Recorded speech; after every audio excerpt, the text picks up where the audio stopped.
The next topic is going to be disposal of assets. I think this is very important, even for those of you who are not going to go into accounting, because if you have your own business or maybe if you're an independent contractor, you might have to dispose of assets. And this is something we put on tax returns all the time. For example, my husband has his own business and we had purchased a vehicle for that business. A few years later, we had to sell it and we sold it at a loss. We had to calculate how much that loss was so that we could put it on our tax return and get a deduction for his business from that.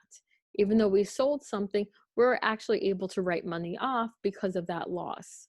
Same thing with stocks and bonds and other investments. You're going to buy things at a certain price and then later on sell them and recognize gains or losses.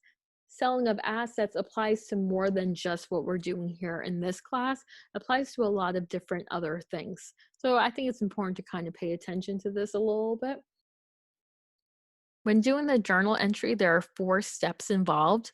The first step would to be record the cash that we're receiving, which would be a debit if we're receiving cash.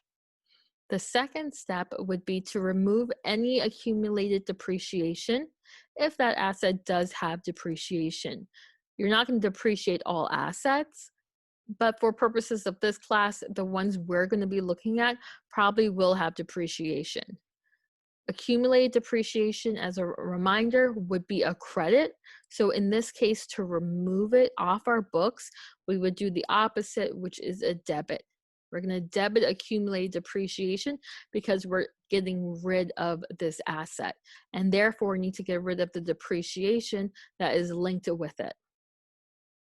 Third step is to remove the asset off the books. When we put the asset on the books, we would be doing a debit. So if we got a piece of equipment, we would debit equipment.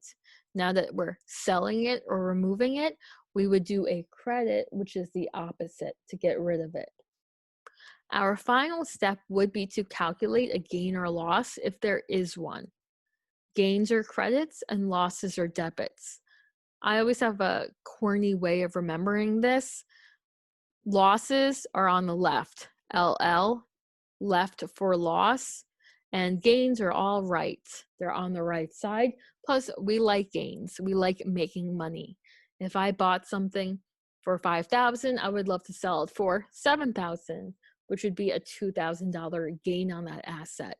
And the gain would be on the credit side, on the right side. Left loss, gains are all right.